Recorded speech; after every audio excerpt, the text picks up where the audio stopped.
The investigation grew, becoming one of the largest in Philadelphia's history. Hundreds of police recruits combed through the woods, inch by inch, looking for any scrap of evidence that might have been missed. They followed thousands of leads, each one a hopeful path that ultimately led to a dead end. They investigated orphanages, foster homes, and hospitals.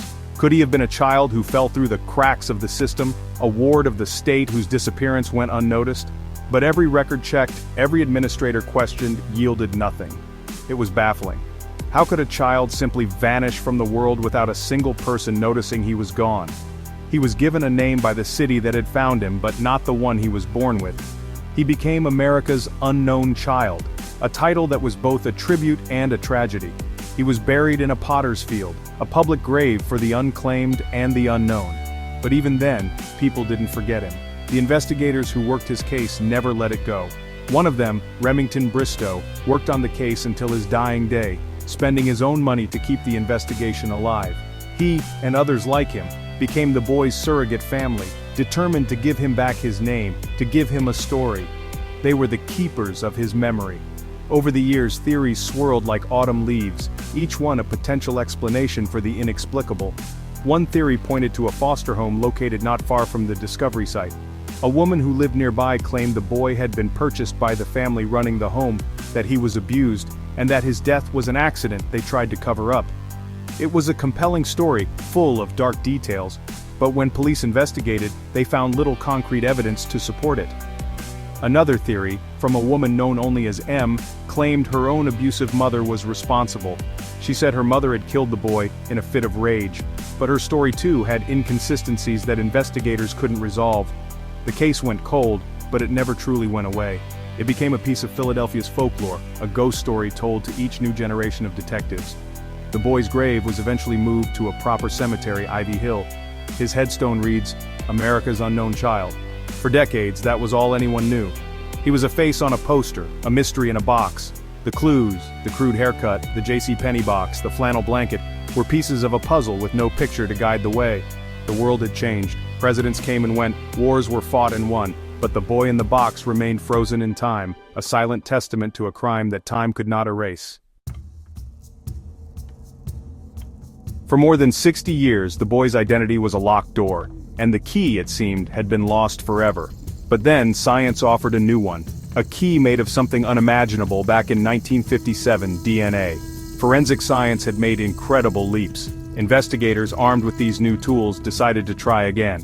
In 2019, with the permission of the courts, the boy's remains were exhumed once more. It was a long shot. The sample was old, degraded, but it was the only shot they had.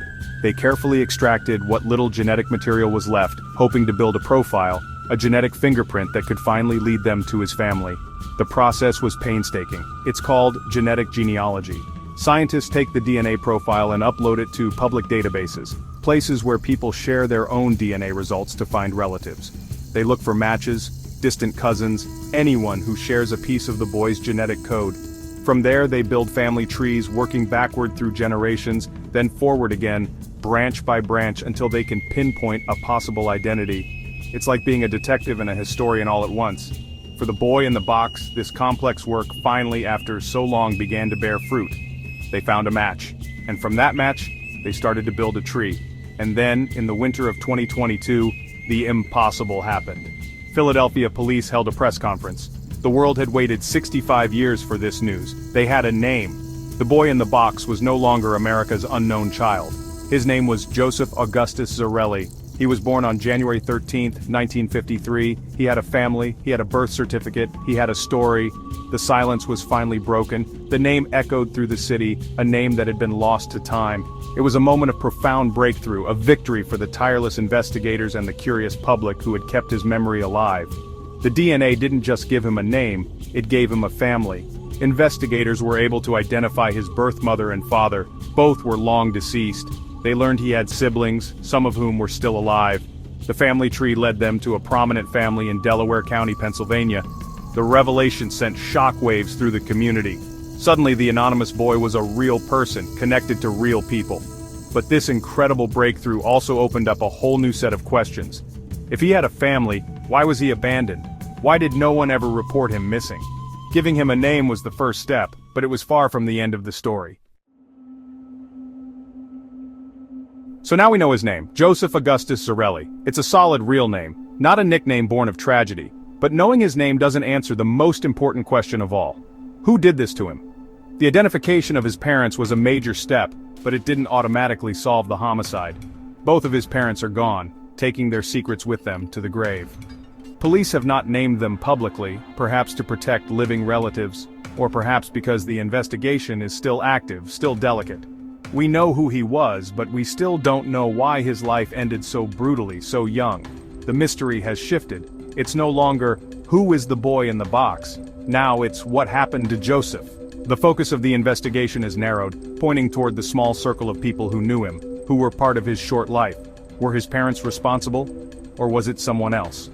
The theories that have swirled for decades are now being re-examined through the lens of this new information. Every family has its secrets, its hidden stories.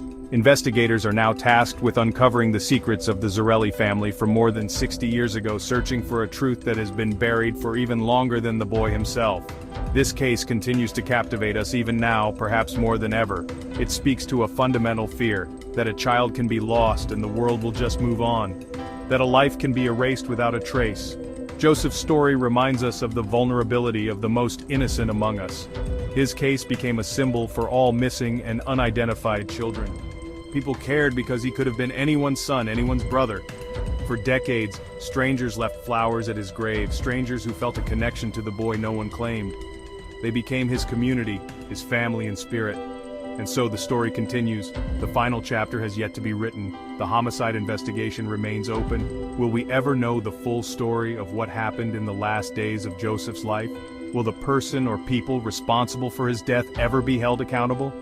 Time has taken many of the witnesses and much of the evidence, but it has also given us the tools to find his name. And perhaps, just perhaps, that same persistence, that same marriage of old-fashioned police work and modern science will one day give him justice too. Until then, we remember his name, Joseph Augustus Zarelli, a name that was lost and then found.